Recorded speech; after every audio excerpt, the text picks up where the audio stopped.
Today on The Game Adventure, everything old is new again. We're diving into why your favorite current-gen systems are suddenly getting so expensive, and talking about some folks making a brand new open-world game for the original N64. It's an interesting week to be a fan of video games. Let's go. The Game Adventure podcast is a weekly, family-friendly show keeping you up to date on all the latest news in video games. We'll also mix in a heavy dose of nostalgia with retro games and even things like how the worlds of tech and culture and even faith interact with video games as an art form. We're doing it all in less than an hour every Saturday morning, so let's get started. Welcome, everybody. Thank you so much for joining me for another episode of The Game Adventure. I'm really excited to be doing this again. I reached out to a podcast host this week and asked them, hey, how have you been doing this? They have been doing this for 7 years. I said, how have you done this podcast for 7 years? That's incredible. And his answer was really good, actually. He said, do it for the love of it. So that is why I started doing this in the first place. It's something that I really enjoy. It's a hobby that I can now start to share with some of my kids. And so we've been doing this podcast, talking about basically all of the news, everything that's happened over the course of the last week, games that are being introduced, talked about, and I get to do it and share it with you. So again, I'm a dad. I like to play video games, not just talk about them. And I'm also somebody who has other jobs, other responsibilities, probably a lot like most of you. And so I don't spend all of my days thinking about video games. And I certainly don't have time to talk about them all day, every day. So this is kind of my nice little 1 hour segment on a Saturday morning when I focus in and kind of try to find out, hey, what's going on with this hobby that I have enjoyed so much over the years. And I'm so glad to be sharing it with you. So without further ado, let's go ahead and jump into our first segment this morning, which is the industry headlines. So when I was sound designing for the show, I didn't realize how appropriate that little sound clip would be because the industry news of late has kind of been a downer, one downer after another on this show that I'm trying to keep for the most part upbeat, but I do also want to talk about what's actually happening. So last week we talked at length about Epic Games firing 1,000 employees, which represents a good chunk of their employees entirely, so around 20 to 25%, which is wild if you consider all of their global offices. I think I quoted a higher number last week because I was talking about a certain part of the studio. Anyway, this week, some more things happened around that. So to kind of give you a little bit of backstory, the reason that they did this, that they cited, was that Fortnite, their big game, started to see a drop in engagement. And they said that drop in engagement meant that they had to cut some expenses, which ended up with them firing 1,000 people and shutting down some modes like rocket racing in Fortnite, which they said is going to save them $500 million. So what happened this week was there was some behind-the-scenes chatter that perhaps Disney might be eyeing Epic Games to buy them out entirely. So this was shocking, but maybe not as shocking as it should have been, because a little while ago, if you remember, Disney invested $1.5 billion into Epic Games. So they are already in deep with making sure that Epic Games survives and does well, even if it's just so that they can buy them. So the question was this real reason behind the layoffs so that Disney could come in and buy them a little bit leaner, a little bit more attractive as far as a buyout offer looked? I don't know if that's true or not, because all of this is just rumors. I suppose when it comes out and things happen, we might be able to say more about that. Now, from what I know about Epic Games, this issue with less players playing Fortnite might be the least of the issues that they've caused for themselves, mostly by trying to invest in too many things and not really sticking with one thing to make it successful. So like I mentioned that they were shutting off the rocket racing mode. That actually came out of them purchasing the studio that made Rocket League. And so they invested in the idea that was great. People still love Rocket League, and yet they didn't kind of follow it through to it actually being something that made them money. The same way that they tried to fight against kind of everybody in the industry. They tried to fight against Apple and Google to say, we don't want to pay your tax on the App Store. for your devices. And they also kind of tried to fight against Steam by saying, we don't want you to be the only game in town when it comes to PC games as a marketplace. So they have the Epic Game Store, which they've poured hundreds of millions of dollars into, including giving away games on a regular basis. And so, I don't know, it turns out you can't just give away games nonstop and fight against everybody else in the industry to kind of try to be the big dog when you're not actually investing and taking the kinds of risks that are actually going to pay off. That's kind of my take on it with only a little bit of knowledge of what's happening behind the scenes at Epic, so that remains to be seen. The next story is actually Eidos-Montréal, which is a studio behind a bunch of games. One of them is Deus Ex, and they cut 124 jobs this last week across all of their production and support teams. Their head of the studio even left after being there for 19 years. And so the kind of thought behind this is actually a bigger deal than with Epic Games, because even though 124 is not 1,000, it represents about 40% of their studio. So I don't know how you continue to run in the same way when you lay off that many people that's a part of your team. Approaching half of your team is being laid off. That's a pretty big deal. And this also goes back to, they say they want to save money, but if you go back and look at the company behind them, they've actually laid off people for 3 consecutive years now. That's not a good look for the company. And if you go back even further, you can see that their parent company invested a ton of money in 2020 when money was cheap to borrow, and bought up a bunch of IPs and a bunch of studios and basically got really far in debt and then didn't do anything to make that money back and to pay off that debt fast enough. So this might be another example of kind of financial mismanagement at the higher level, making a difference for the people who are actually making the video games. Yes, video games do have to make money if people are going to be supported to continue doing this. We've talked about this before. And so you have to be careful about what your financiers are actually doing behind the scenes. So one more kind of bright point in the industry news side is that Xbox announced their games showcase is coming on June 7th of this year. I am excited that they're still doing this kind of thing. If you were one of the folks back in the day that maybe took off work, I don't know, to watch E3, the Electronics Entertainment Expo was basically when all of your favorite makers of video games and that kind of tech came together and had shows and announced things over a couple of days. It was like the best time of the year to be a nerd. And then they stopped doing that. The company behind that basically shut down. And so now companies like Xbox continue to do this. Nintendo does their Nintendo Directs. Maybe they'll do one of those again soon. We're kind of hoping that some new things will be announced. But that is happening on June 7th, and they'll talk a little more about some of the new games coming out. So with that, let's go ahead and jump into our tech bulletin and look at what's happening in the broader world of tech surrounding video games. We have talked a lot over the last couple of shows about the DLSS 5 technology that NVIDIA has brought out. It's received a lot of flack because basically they admitted, yes, this new upscaling technology isn't just upscaling things anymore. It's not just adding frames.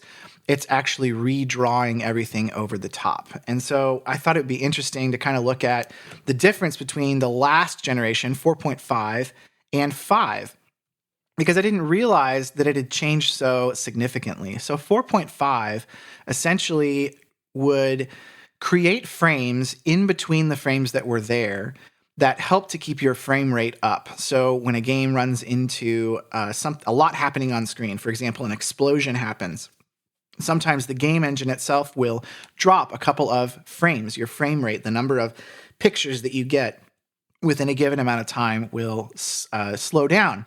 And so it ends up looking kind of jumpy sometimes. And so what they did with this technology is they said, well, we can look at frames 1 and 5 and decide what frames should go to 2, 3, and 4. And that means the video continues to stay smooth without kind of jumping around a little bit.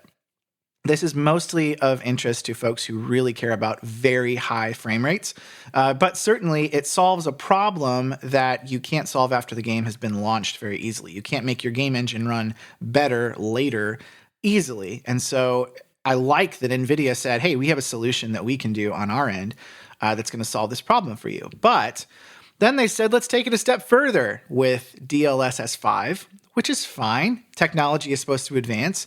They said we can use AI to, instead of just adding extra frames to make it smoother, we can just replace every frame with a brand new drawn frame that AI has made better. And we've talked about how, what is better? How does the AI know what we wanted that to look like? And so it's just kind of, it's a weird thing because we have this technology that can make things photorealistic or close to it. But really, it's not what the developer put together.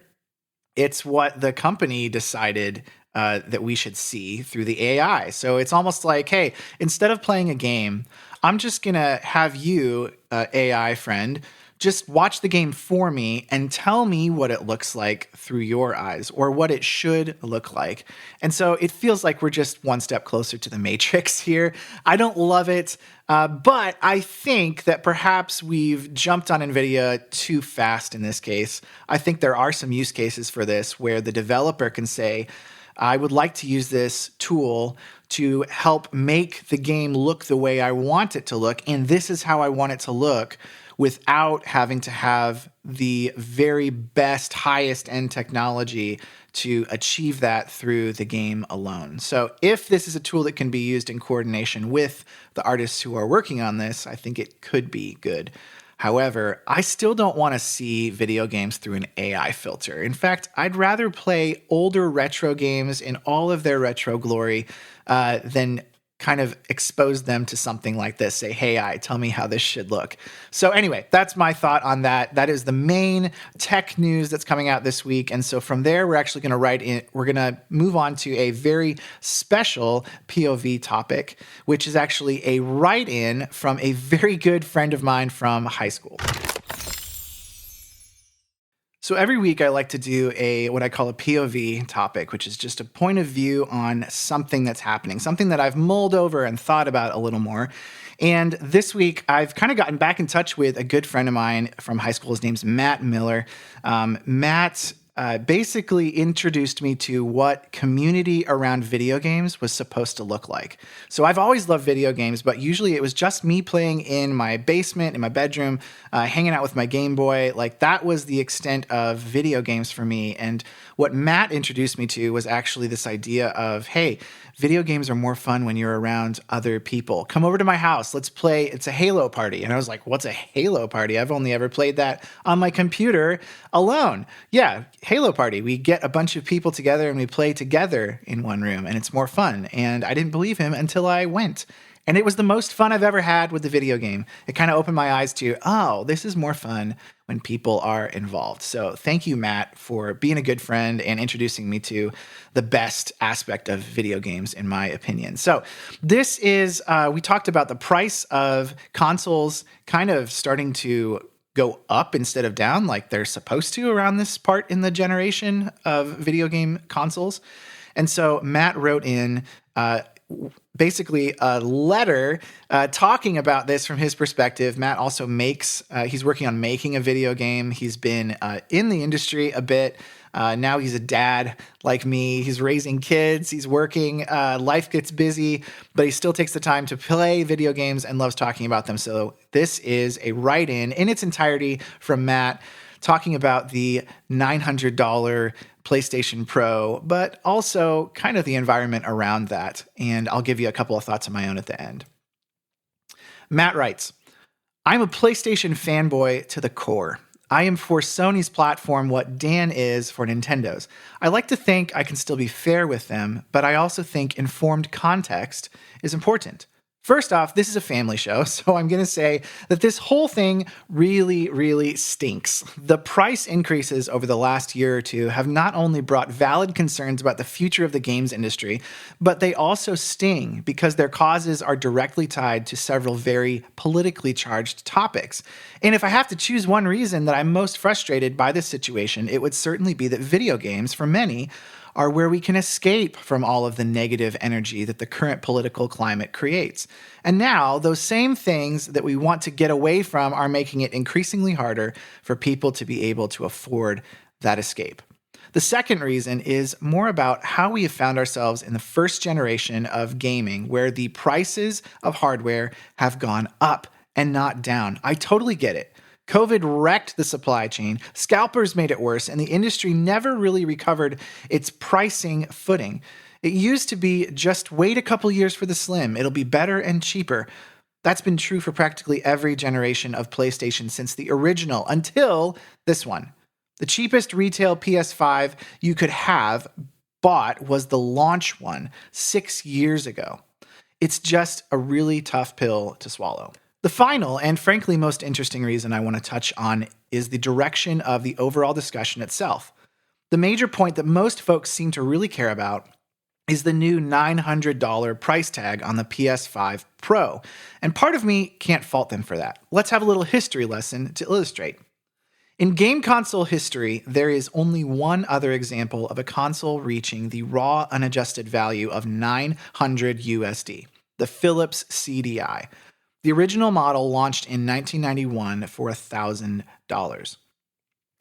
It played games, but was mostly marketed as a multimedia device as opposed to a game console. Dropped in price pretty much by half pretty quickly, and ultimately this became a failure. It also had a Mario game and 3 Zelda games, oddly, but they weren't made by Nintendo. So these games were universally considered to be the worst entries in this series. If you look at other systems that hit that $900 mark when adjusted for inflation, the list contains the CDI and a few more. These are amounts that are approximate values in 2026 USD, so these are adjusted for inflation. The 3DO was $950. The Intellivision was $950. The Neo Geo was $1,550. So this trend shows that too expensive almost always turns into a failed product. As a day one owner of a PS5 Pro, that would have me worried, if it weren't for one key distinction that keeps getting lost in the noise. Every single one of those consoles was the product. There was no cheaper version of the Neo Geo. There was no budget 3DO. You either paid $950 or you didn't play. The PS5 Pro is fundamentally different. It's an optional high-end tier specifically designed for the PlayStation faithful, who wants the best experience without turning to PC. Sony themselves have maintained since its announcement that the Pro is not a replacement for the PS5, but a supplement for those who want more. Hideki Nishino, CEO of Sony's platform business group, described it as being for the most dedicated gamers. Sony president Hiroki Toki, that is a fun name, told investors it was targeting hardcore users who are willing to pay more for high performance. Now, we can debate all day about whether Sony has truly delivered on that promise, but that's not really the issue here. The issue is that the Pro represents, even generously, maybe 20% of the PS5s out there. The other 80% of owners bought a standard PS5 and are not affected by the Pro's price at all. So when the only thing anyone ever talks about is the $900 number, 4 out of 5 people shouting about it, we're never going to buy one anyway. That's not concern, it's spectacle. It's the sensationalist, everything is so bad and that's all we can focus on attitude that has just become the norm for how we talk about our beloved hobby, and it just makes me sad. Matt, I totally agree with every bit of that. A couple of thoughts I had. So Sony, I think, is kind of in a unique position right now because unlike Microsoft, who is backed by a lot of AI-driven capital, or Nintendo, who has kind of pivoted to this like handheld hybrid type of market, Sony seems like it's really stuck true to where it's always been, and it's getting penalized for sticking to that traditional premium console model. They're kind of caught in between the silicon war where AI companies are outbidding them for chips, which is forcing them to raise their prices just to stay in the game, while people are used to lower than usual prices for these things. If you go back and look at some of the systems when they came out, even like systems like the original Nintendo, they were very expensive, especially when you adjust for inflation. And so we've kind of had it pretty good over the last couple of years, last couple of decades, really, with video game console prices. And a lot of that has to do with, I know, software helping to offset the loss they're taking on the hardware. But we might be reaching a point where that's kind of come to an end. That wait for the discount era has kind of ended, because it's not just a supply chain issue anymore. It's a shift in how companies are forced to prioritize their investments. They're thinking about survival things like, how do I even get the chips that I need to make this? And how do I make sure that it's profitable at some point for me? What stinks is, you're right, this is like a sanctuary that we've had, this gaming place where we can kind of go to just escape and have fun and talk about something that's not politics in the middle of this really polarized, politically charged climate. And when rising costs and the industry spectacle are making the hobby harder to access, it kind of takes away from that. And that toxic negativity that is all over the industry right now, especially for industry analysts, is certainly one of the big reasons I started this podcast, to kind of keep things more grounded and fun. So my hope, I think, for PlayStation is that they will continue to be true to who they are, and that they're setting themselves up for long-term success. So if Xbox kind of becomes this PC Lite, where it's really expensive, but it's cheap for a computer, for a gaming PC, $1,000 for a gaming PC, that's pretty cheap. So I'll buy an Xbox for that reason. And if Nintendo kind of stays in this like portable hybrid market, this lane that always stays a little less expensive, then maybe Sony ends up owning kind of 100% of this high-performance gaming console living room market. And definitely that $900 price tag isn't for everyone. But Sony is hopefully staking their claim on like the high end of gaming consoles. And I think they'll do well if they continue to stick to that.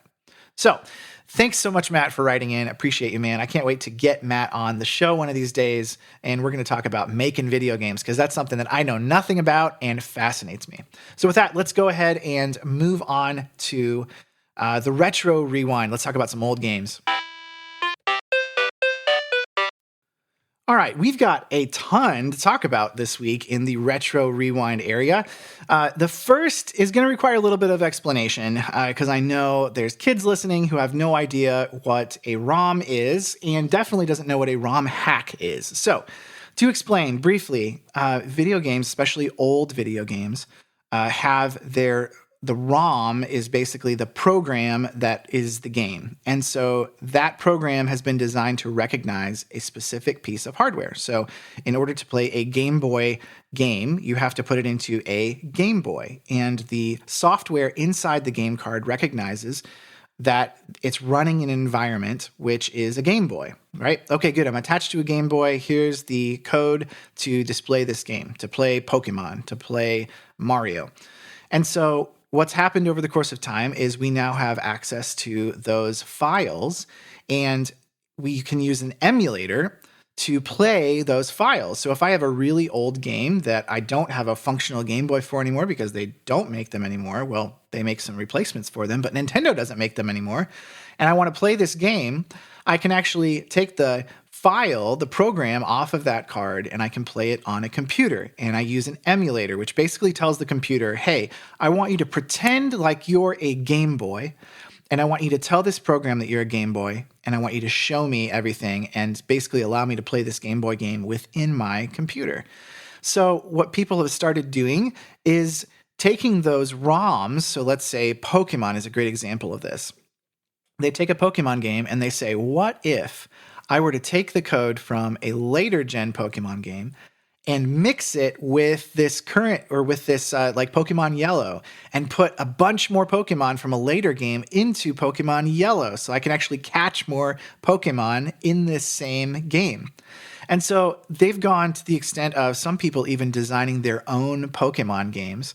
And the way that they do that is they create using the as a starting point, the ROM that is like Pokemon Yellow. So they'll take the code from Pokemon Yellow and they'll say, okay, I'm going to use this. I'm going to make my own Pokemon game and I'm going to call it Pokemon Brilliant Yellow or something like that.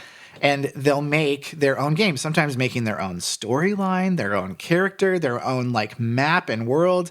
And they're all running off of that original ROM information as far as like how is the game supposed to work, and then they put their own stuff into it. And that's called a ROM hack. So for the most part, they've been pretty hard to access for the average person, which is a bummer because there's some amazing creativity out there within these ROM hacks. So something called HackDex is a new legal browser-based community hub for discovering those hacks and also helping to actually get access to those things that people have made. So the caveat is you have to have your own legally sourced ROM. So I have to have a copy of Pokemon Yellow so that I have legally that piece of software that the ROM hack uses to run off of. So in order to play this new hack or version of this game that somebody has made, I have to have the original. So I think this is really cool because this is one of those like niche things that not everybody is going to have the technical know-how to get in and do. I barely do. Like this is hard for me to actually get this set up in the first place with an emulator. Which I've done quite a bit of work with over the last couple of years. So I feel more comfortable with it now than I was. But to have a system where it's like, hey, this is a bunch of people trading creative ideas for games that they love and have made kind of their own. So that's called HackDex. I think it's a really cool thing and definitely kind of avoids the usual like dodgy website kind of hassle that comes along with ROMs so often. The next piece of news is a game called Junk Runners 64. And this is a brand new game, believe it or not, for the N64. It is basically made using the software that an N64 uses to run. And they have pushed the software to its limits using basically the existing container, but also using kind of modern day know-how to jam as much into this game as possible. This game is the size of Skyrim. It's an open world. It has seamless draw distances, and it's all happening within an N64 game. So honestly, most people are going to play this within an emulator because we don't all have N64s that are running, but some folks do. And one way to get that on there is to actually take there's cartridges for the N64 that allow you to load your own games onto the cartridge. And so quite conceivably, you could play a brand new game in 2026 on an N64 on an old CRT like tube TV, and it would be a brand new game. Oh man, that's just so much awesome. I love the community aspect of this, that people are still designing things and the way people are using a lot of creativity to make it function on software that is older, instead of going to the most recent type of software. If you are interested in using emulation, there are a couple of things that I thought I would highlight. One is a new-ish released device called the RG Vita. So a company called Anbernic makes these handheld devices that basically look a lot like the device that they are going to emulate games for. And so if you ever played the PSP or the Vita, you should check out the Anbernic RG Vita. It is basically about $100, and the tech on it is better than the original Vita. But what's cool is it basically looks and feels like a Vita.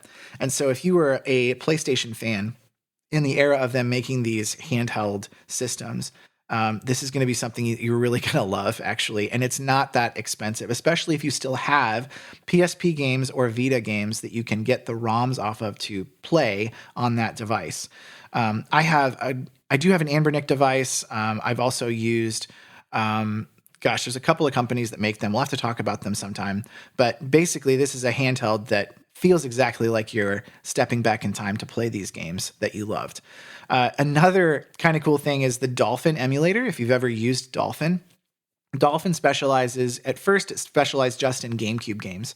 And so it's a program on your computer or on your Android device that helps you to play these old GameCube games. They also expanded into Wii games because not everybody has a Wii anymore. But we still have Wii games in a cabinet, right? So you can play those games using a computer. And something that they did, it's really kind of cool. If you've ever seen the movie Inception, it's about like dreams within dreams within dreams. So the team at Dolphin got the Game Boy player. If you remember the Game Boy player, it was an attachment for the GameCube that let you play your Game Boy games on the GameCube. And they have basically set up the Dolphin software to be able to run the Game Boy player from within Dolphin. So what you have is an emulator for the Game Boy playing within an emulator for the GameCube playing on a computer, which is incredible. I love it so much. Is it easy? Are there easier ways and easier emulators to play Game Boy games? Yes, absolutely. Will I probably be using it? Probably not, because it's just not practical. But my goodness, is it cool that somebody said, can I do it? Yes, I can. A little Bob the Builder reference there for you. That pretty much ends our segment. There's one other piece that's kind of cool. This is the Game Developers Conference happens every year. And it's been going on for years and years and years, even all the way back before the industry was anywhere near the size that it is now. And a group called the Video Game History Foundation found 21 hours of audio recordings from the Game Developers Conference in 1989. And they have actually digitized that, and they're making it available to listen to. So that might be something that we have to talk about on the show at some point in time. I love preserved history, especially history of these people talking about things that I was barely a year old at that point in time. So it's really cool to think that that kind of moment in time was preserved on audio tapes and that we can still listen to it today. So I might have to bring that back on the show at some point in time. With that, let's go ahead and move on to a pretty extensive game list.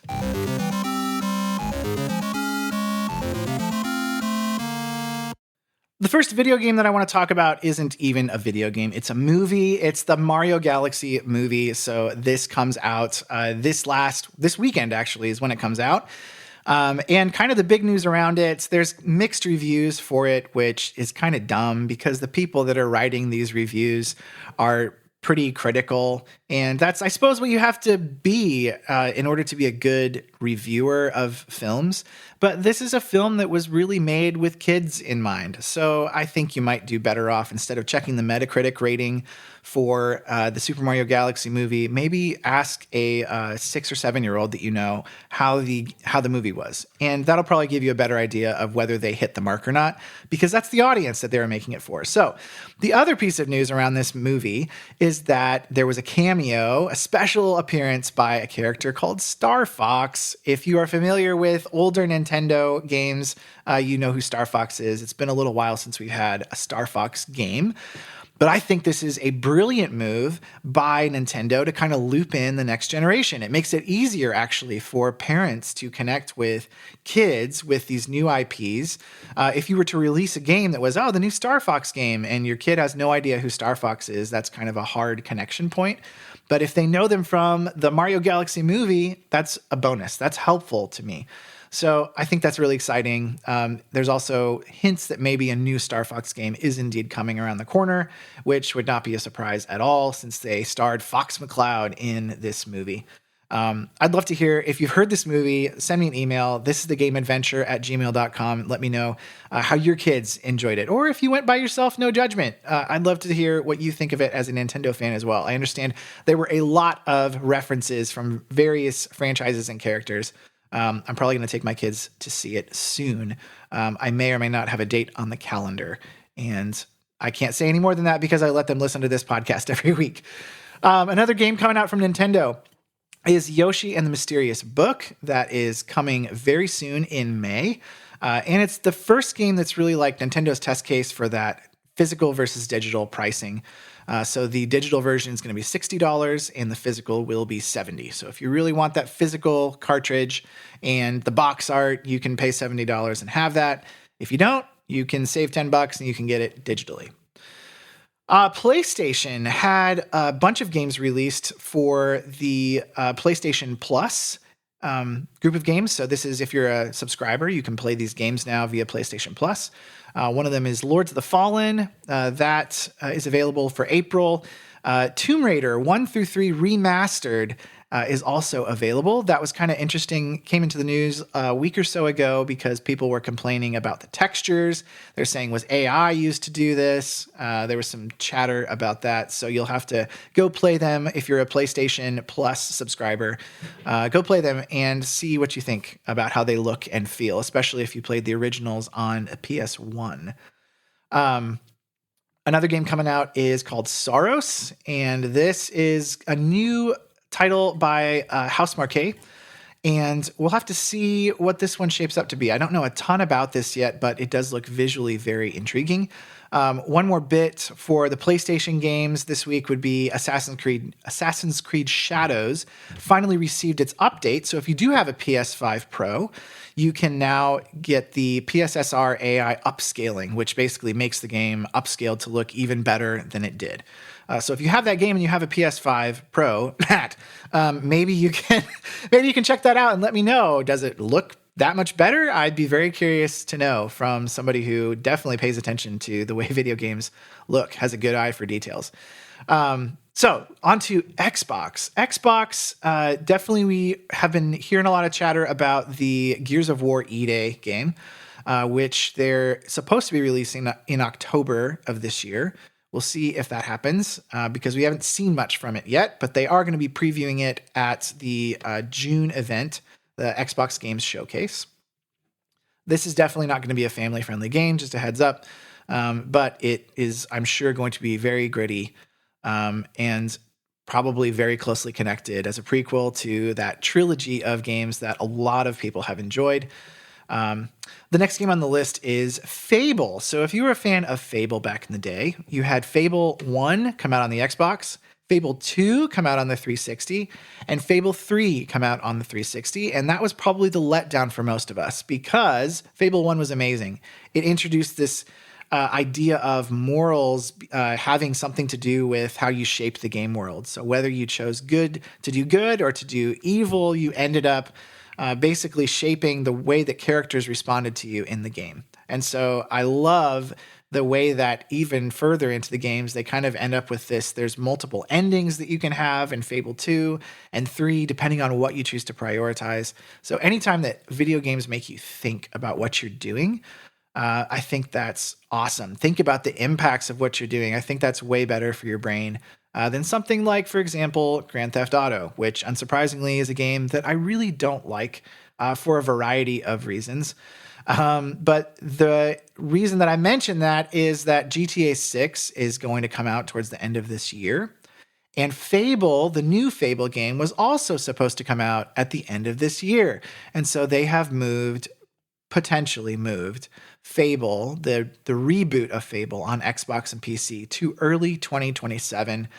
I think that's a really good move. I would hate for this game to get overshadowed by something like GTA 6, and other game manufacturers should definitely take note of this move because you don't want your game to be overshadowed by the colossal Grand Theft Auto 6 release later this year. Let that come out and then release your game so that more people actually pay attention to that game instead of Grand Theft Auto 6. I'll talk sometime about my dislike of Grand Theft Auto, but it's kind of not a popular topic because a lot of people really love this game. But hopefully the kids who are listening to this podcast don't love that game because it's very mature and you shouldn't be playing that game. You should be playing Mario and Zelda, age-appropriate games. That's my dad coming out there. You're welcome. Xbox, one more game is Forza Horizon 6. I got turned on to Forza Horizon by a friend of mine a couple years back. It is an amazing game. I finally played some of the older ones this last year. This is going to look fantastic. One of the things that was announced for it, though, was that there's going to be ray tracing in the video game on PC. And so that's where instead of painting the light onto the various surfaces and kind of telling the game how to do that, They say, here's what light is and how it works, and all of these like millions of light particles bouncing around from the light source. And so instead of faking light, it basically says, here's what light works like in the engine, and here's where the light comes from, and you decide based on physics where that light is supposed to go. It's amazing, and I'm sure on a game like Forza Horizon 6, it's going to look incredible. In the handheld kind of mashup category here, handheld, PC, mobile, definitely on PC, Marathon continues to do really well, which is good because Bungie put a lot of time and effort into that game. So I'm glad that people are actually picking it up and playing it. Sounds like it might not be the game for me because it's an extraction shooter where you kind of lose everything that you get if you die. And I die a lot in shooters because I'm not the best video game player in the world. I just like them. I think they're fun. And so I don't want to have to go back to square one every time I lose in a video game. So maybe that's not the one for me, but a lot of people are putting in a lot of time and enjoying that game quite a bit. Another game coming out for PC is a game called Cat Secretary. My daughter loves cats. And so I decided this is a game that we should highlight. You play, get this, as a cat running an animation studio, balancing corporate morale and chaos. And I believe this game is going to be as hilarious as it sounds, and I might for sure have to get it, and maybe I'll have my daughter play it, and we'll get her thoughts on it instead. We'll have her as a guest on the show, and she'll give us the Cat Secretary review. Another game coming out for PC and probably other platforms is The Expanse, Osiris Reborn. The reason this kind of piqued my ear is it's a Mass Effect style action RPG that is set in the world of The Expanse. If you've read any of the books, the sci-fi books, definitely mature books, but the world of The Expanse is future Earth when people are living in space around the asteroid belt on Earth. Lots of like political intrigue between the groups. They're a really cool book series. The series by Amazon that they made, TV series, is actually pretty good as well. Though again, not intended for younger audiences, but this game could be pretty cool. Some other games that came out this week, not a lot of like kid-friendly ones. We're really going to be playing a lot of Cat Secretary, I guess, as a family. We have Super Meat Boy 3D. The initial reviews seem to think that it's actually pretty good, considering that it's a 3D game made from an original 2D game that was very well liked. So that pretty much brings us to the end of our time together for this week. The question of the week is, what is your favorite game that you have played in the last year? Whether it was retro or brand new, what made it great? If you can send that answer to me, either if you see this on social media, I've got a new kind of social media set up. So we've got The Game Adventure on both Facebook and Instagram if you want to follow me. And of course, YouTube. Any of those places, you can find The Game Adventure podcast. And you can email me directly at thisisthegameadventure@gmail.com. Have yourself a very happy Easter, and I will catch you next time.